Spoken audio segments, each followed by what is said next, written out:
Hello, welcome to the first episode of the Voices of Franklinton Elementary. I'm Eli Murray, and I'm joined by my classmate, Jolie. and I'm also joined by Coach Nate from the high school. Hey, so guys, we're really excited. Hey, Joe. We're really excited about this opportunity just to spend some time in y'all's classroom to kind of hopefully connect some of the things y'all have been learning with how you can relate it into your everyday, just who you are, right? First off, hey, class, can we give a big shout out? Who would we like to give a big shout out to? Good lady in the back. Who we want to give a big shout out to? Yes, Pam. What you think, Joe? You want to tell Miss Pam thank you for letting us start this? Thank you, Ms. Pam, for letting us start this podcast in our classroom. Yeah, I think it's a really cool opportunity. It's something probably that you wouldn't normally be able to do inside of most classrooms. But like I say, it's a way to challenge some of you who want to continue to be challenged on a deeper level, and it's a cool way to kind of record y'all's experience, right? As sixth graders, moving on to be in the junior high next year, right? Are y'all down with the 6, 7? Huh? What you? The 6, 7, 6th to 7th grade. It's kind of the trend there. No, Anthony, not so much. Okay. So look, question for you guys: what has kind of been a main thing that y'all have been working on? Maybe some terms that y'all have been working on in class that we could just simply have a conversation about. Perseverance and how our class, like how George Washington and what we're learning in social studies relates back to perseverance and how it's important. So we don't want to just assume that people know what perseverance is, right? What do y'all think perseverance actually is? What does it mean to you? Perseverance is like to never give up, always go for what you think you can do, never give up and try your hardest. Okay. Eli, what you think? I think perseverance means that no matter what, you should keep going, and and that if you're really motivated, then Yeah, I know stepping in the last few days talking and hearing Miss Pam mention some things to y'all, the idea that she wants things sometimes to be what? difficult. And why is that? So that we can learn from our mistakes and we can grow to be stronger than we were before. Right. What's some examples possibly in the animal world or just in the everyday world where we see people stronger or animals stronger because they went through something difficult?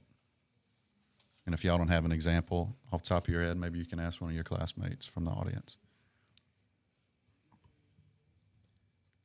Ask them the question. Which one of you has an example for how perseverance works outside of classroom? How you're better after facing a difficult time. I have one in the animal kingdom. I'm going to give you a hint. It's underwater. Hint number 1. Hint number 2, it deals with magnetism or magnetite, if I'm not mistaken. So it migrates. I see some wheels turning. It's very closely related to one of our nasty bugs here in South Louisiana. Last term I'm giving you, last hint, here it is. The term melting. Not like the Wizard of Oz, like I'm melting.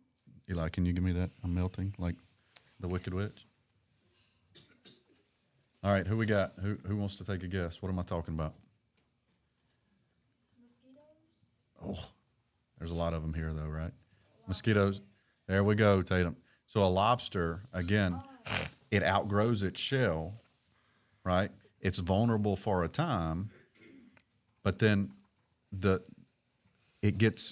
as it grows, it has to grow the shell has to release what it formerly was, but then it grows in a larger scale. It grows a larger shell.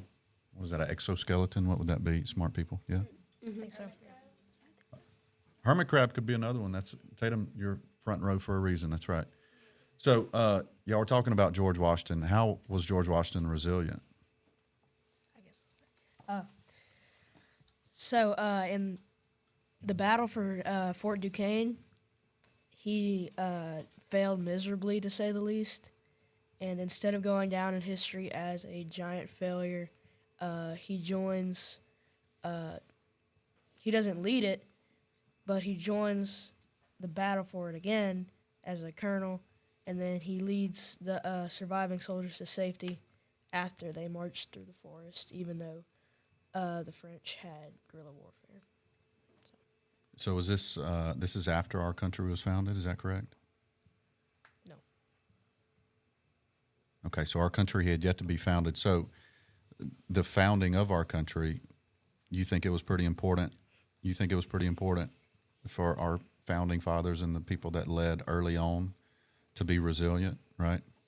I promise you there's a lot of people in y'all's lives who have had to display resilience to give you the opportunities that you've been given and to give me the opportunities I've been given. So not only is it important to remember them, but to think about the things that they faced, right?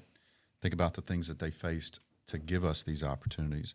To personalize it, Jolie, Eli, are there any times that y'all have had to display possibly courage or resilience that you feel would be worth sharing with everybody?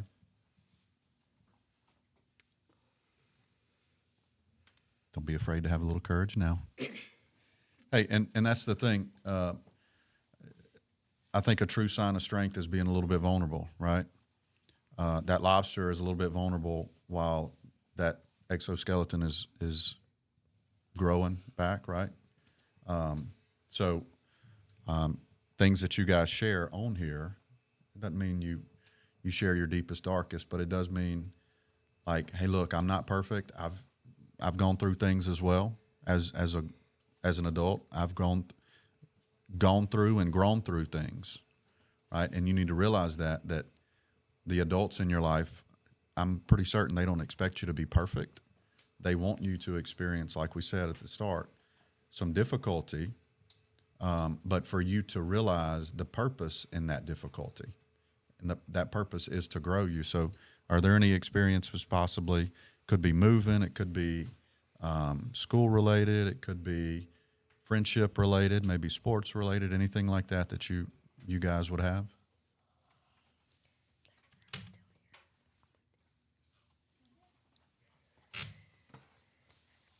Okay, I'm going to tell one for my friend Dexter. This is with his approval, correct? Yeah, sure. He said it yesterday in class. So, one day he struck out and he kicked the trash can over and he broke the trash can. And his dad pulled him off the field by his ear. And he learned not to do that again, huh? Right? It's with things like that with sports, it's real easy, right, Dex? It's real easy to show emotion because it means so much to us and we're competing. But the idea is we have to, anytime we're overly emotional, what's going to happen? The next time you come up, Dick, what's going to happen the next time you come up if you're still overly emotional about what happened? That's right. It's not going to be good, right? And I think that's the idea of resilience. I don't think resilience means you don't have emotion. Do you agree, Joe? I don't think resilience means you don't have emotion. I think resilience means you don't let those emotions do what? Get to. Yeah, control you, dictate kind of where you are for that day or for that time or for that game or for that class or for that conversation with people. Does that make sense? Okay. Lastly, I just want to tell Jolie and Eli, I appreciate you guys sitting with us, kind of starting this thing, right?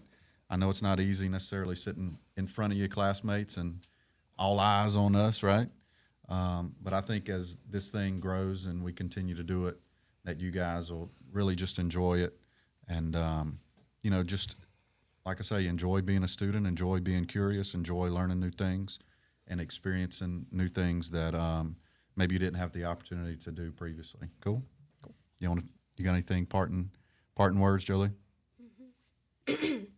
So I joined the volleyball team, and one day when I went to practice, I couldn't get my serve over for a bunch of tries, and I kind of got mad at myself because I felt like I couldn't ever get it over, and it made me aggravated.